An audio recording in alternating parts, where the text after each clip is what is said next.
$25, say it out loud for a second. $25. It's not a lot, right? It's 2 dinners. It's a streaming subscription. It's snacks and a coffee on the way to work. It disappears without you even noticing. You spend it on a Tuesday, and by Thursday, you can't even remember where it went.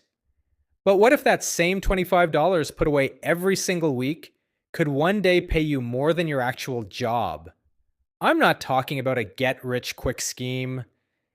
I'm talking about taking that $25 and putting it into an investment account every week, consistently, and letting it grow over time. We're going to show you exactly how that works today, step by step. My name is Richard, and I teach what schools never bother to teach us about money. Things like how to make your money grow while you sleep, why some people retire comfortably while others are still working into their 70s, and how to start investing even if you have no idea what you're doing yet. What I found after years of studying this stuff is that the people who build real wealth aren't always the smartest or the highest paid. They just learned a few simple habits early on that nobody ever explained to the rest of us. That's what this channel is here to fix. So if that sounds useful to you, hit subscribe and let's get into it. Before we get into the strategy, I want you to think about someone for a second. Maybe it's someone you know. Maybe it sounds like you. This person works hard, shows up every day, and keeps telling themselves they'll start investing when they have more money, next month, next year, when things settle down, and then one day they do the math and realize 5 years went by. 5 years of waiting, and the money they could have been growing this whole time was just sitting there doing nothing. Not because they were lazy, but because nobody ever showed them a simple way to start. That changes today. Here's the first thing you need to understand. Even when you feel like you're not spending more than usual, your money is buying less every year. That's called inflation. It basically means prices go up a little bit each year, whether you like it or not. Right now in 2025, inflation is running around 2.7%. That might sound small, but look at where it's actually hitting you. Gas and transportation costs are up around 5%. Rent and housing up roughly 4%. Groceries up close to 4%. Medical costs keep climbing too. These aren't luxuries. These are the things you have to pay for no matter what. So even if your paycheck stays the same, it doesn't stretch as far as it did last year. That's why just saving money in a bank account isn't enough. You need your money growing faster than inflation, and that's exactly what investing does. Now here's the part that stings a little. Yes, wages are going up. The average worker is earning about 3.5 to 4% more per year. But if your groceries, rent, and gas are also going up by that same amount or more, you're not actually getting ahead. You're just keeping up. On top of that, interest rates are higher right now, which means borrowing money costs more. Mortgages are more expensive. Car loans are more expensive. Credit cards charge more interest. So your paycheck grows a little, your bills grow a little, and at the end of the month, you're basically in the same spot. That's why investing changes the game. Over the last 100 years, the stock market has averaged around 12% growth per year. Think about that. Through wars, recessions, crashes, and pandemics, it has always recovered and kept climbing. So while your paycheck grows at 4% a year, a solid investment portfolio can grow 2 or 3 times faster than that. That's the real gap. That's how people who aren't earning more than you still end up with way more money than you down the road. They put their money to work instead of just letting it sit. Now here's something most beginners don't expect. When you first start investing, it feels like nothing is happening. You put in $25, check your balance a few weeks later, and it's barely moved. Your brain says, what's the point? And that feeling makes sense because we're used to things working in straight lines. You work more hours, you get more pay. But investing doesn't work that way. It starts slow and then it accelerates. The growth builds on top of itself over time. That's called compounding. And once you understand how it actually works, the whole thing starts to make a lot more sense. Let me show you how this actually works with real numbers. I'm going to use $10 a week instead of $25 just to keep the math simple and easy to follow. $10 a week adds up to $520 in a year. If that $520 earns a 10% return, you end the year with $572.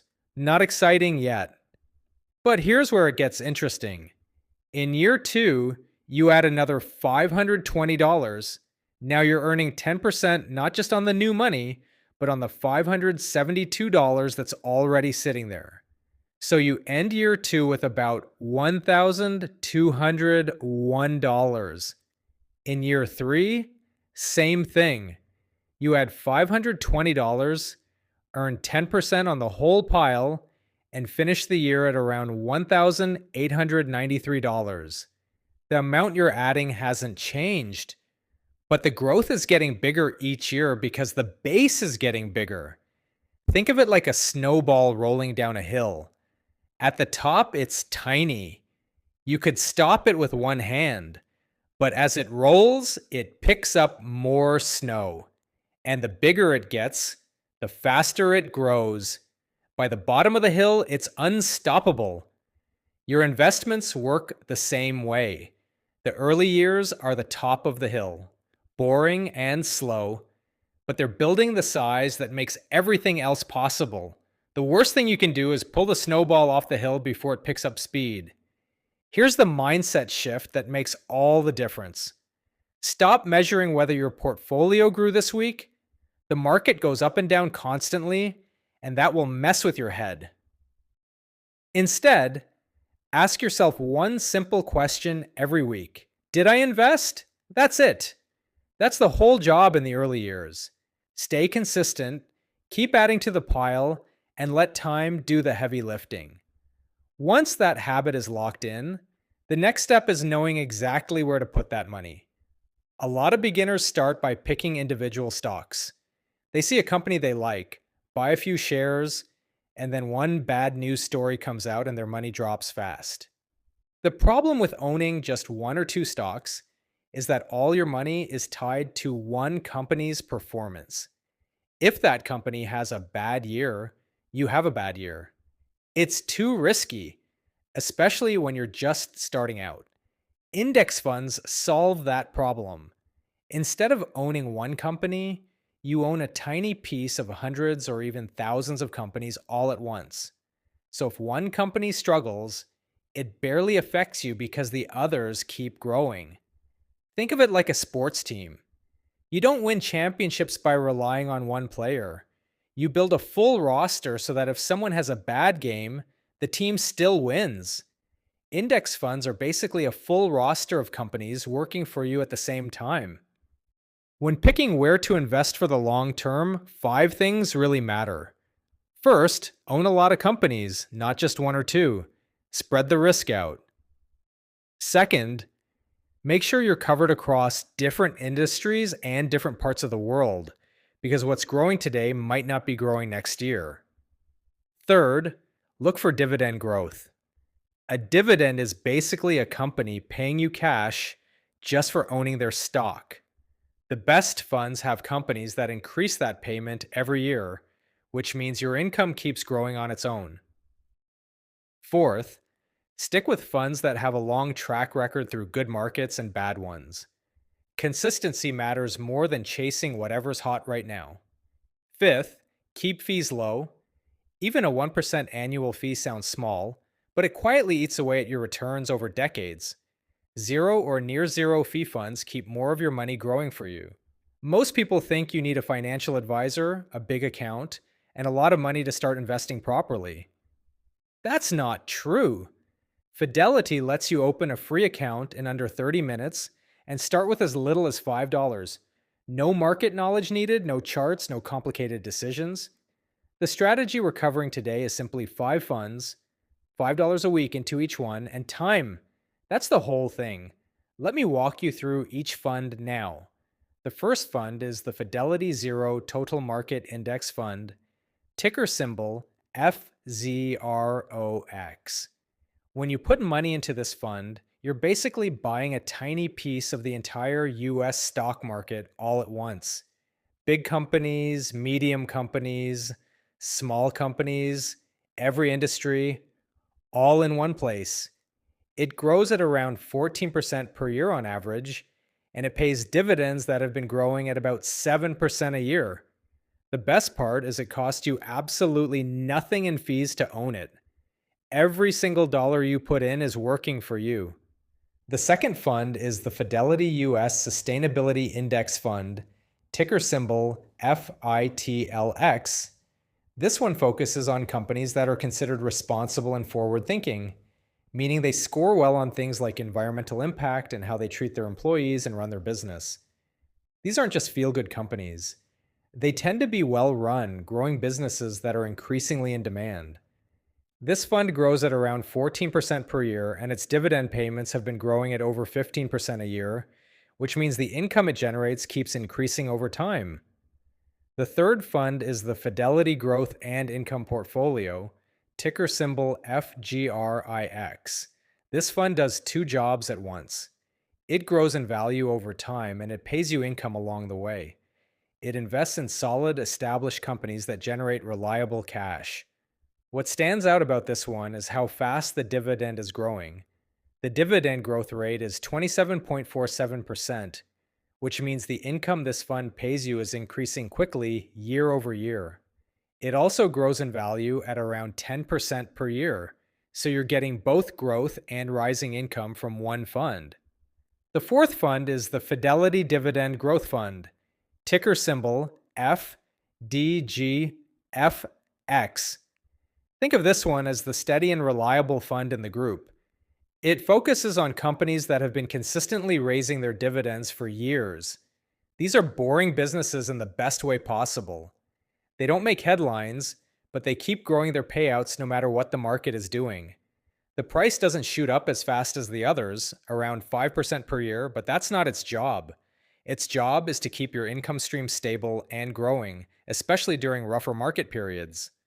The fifth fund is the Fidelity Global ex-US Index Fund, ticker symbol FSGX. The ex-US part just means it invests in companies outside of the United States. This matters because the US market doesn't always lead the way. Some years, other countries and regions grow faster. Having this fund in your portfolio means you're capturing that growth wherever it happens in the world. It has the highest dividend yield of all five funds at 2.52%, and its dividends are growing at over 15% per year. When you put all five funds together, here's what the portfolio looks like on average. A 1.38% dividend yield, meaning it's paying you income right away. A 17.61% annual dividend growth rate, meaning that income keeps increasing every year. And 10.23% average annual growth in value. The portfolio is designed to do three things at the same time: grow in value, pay you income, and keep increasing that income over time. And you don't need to do anything complicated to build it. Five funds, $5 into each one every week, automated so it happens without you thinking about it. That's it. Now let's talk about what this actually looks like over time, because this is where it gets real. The first few years are going to feel slow. At the end of year one, you'll have put in $1,300 and the growth won't feel exciting yet.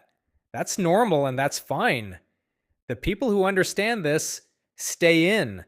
The people who don't quit.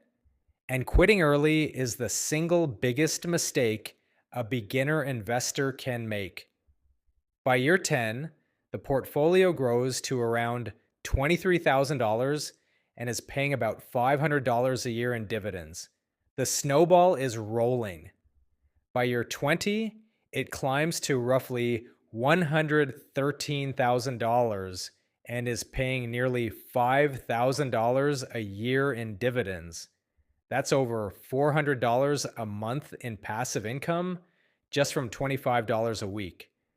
Then comes the final stretch where everything accelerates. By year 30, the portfolio reaches around $641,000 and is generating approximately $58,000 a year in dividend income. That works out to about $4,800 every single month. Just let that sink in for a second. $4,800 a month from $25 a week, consistently invested over 30 years. Think about how many people spend their entire career chasing $4,800 a month, asking for raises, grinding for promotions, working extra hours. And this portfolio gets you there without any of that. No clocking in, no asking permission. It just runs quietly in the background and keeps growing. That's the power of starting small and staying consistent. Most people won't do it because the early years feel boring, but that's exactly why it works for the people who stick with it. The barrier was never the money, it's the patience. So here's the one thing I want you to do after this video. Open a Fidelity account this week. Set up a $25 automatic weekly investment. $5 into each of the 5 funds we covered. Turn on automatic investing so it pulls the money without you having to think about it. Then leave it alone. Don't obsess over the balance. Don't panic when the market drops. Just let it run. This isn't about getting rich overnight. It's about making sure that 30 years from now you actually have options. You're not working because you have to. You're working because you want to. That's what $25 a week can do if you start today. Now, before you close this video, I want to talk to you for a second. Not about ETFs, not about percentages. I want to talk about something that matters even more than any of that. Because you can have the perfect portfolio, you can have the perfect allocation, and still blow everything up. And it comes down to one thing: your behavior when things get scary. I call it the school of fish. Picture a massive school of fish in the ocean. Thousands of them, all moving together in the same direction. When one fish turns, they all turn. When one fish panics, they all panic. That's exactly what happens in the stock market. When the news gets scary, when markets start dropping, when your neighbor calls you and says, "I just moved everything to cash," millions of investors all move at the same time, in the same direction, out of fear. And here's what I want you to understand. That school of fish, that is the market. That is the chart you're looking at. Every dip, every crash, every panic sell-off. That's not the market reacting. That's people reacting. It's millions of actual human beings moving their money around based on fear, based on headlines, based on what someone said on the news that morning. So here's what changed everything for me. I removed myself from that school of fish. I stopped swimming with them. I stepped outside of it, and I just watched. And when you do that, when you actually step back and look at the whole picture, something incredible happens. You stop feeling the fear, and you start seeing the pattern. Because here's what history shows us every single time. Markets crash and they come back.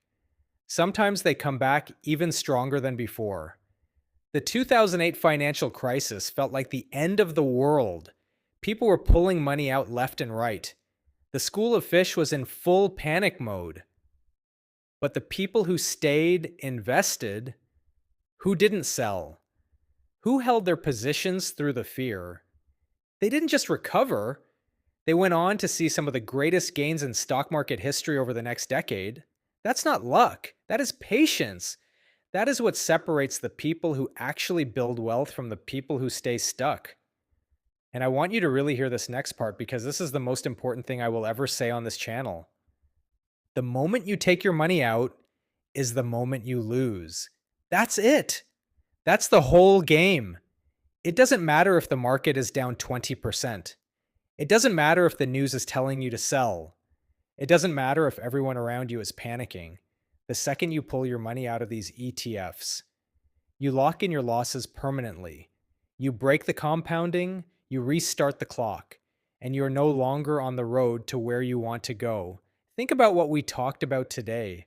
That $500 a month growing to $230,000. That only works if you stay in. The whole power of compounding interest, the whole reason these numbers work, is because your money is growing on top of itself month after month, year after year, uninterrupted. The moment you pull it out, even once, even for what feels like a good reason, you break that chain and you cannot get that time back. Markets will crash. I promise you that. They always do. But here's the other thing I promise you. They always come back, and you never know exactly when, which means you have to be invested before the recovery happens to benefit from it. You cannot time it. Nobody can. The only way to guarantee you catch the recovery is to never leave in the first place. Drop your ticker symbols in the comments. Seriously, because here is something I deeply believe about this community. We are all trying to do the same thing. We are all trying to build something real. We are all trying to reach a point where we don't have to work until we're 70 just to survive. And the fastest way to get there is to learn from each other. We have a lot of beginners on this channel, and I want that. I built this channel for beginners because I remember being one. I remember not knowing what an ETF was. I remember feeling lost and overwhelmed, and like everyone else already knew something I didn't. That's exactly why the Money Introduction channel exists, because nobody should have to feel that way. So if you're a beginner watching this right now and you're feeling overwhelmed, scroll through those comments, because someone in this community has been exactly where you are, and they made it through, and they are willing to help.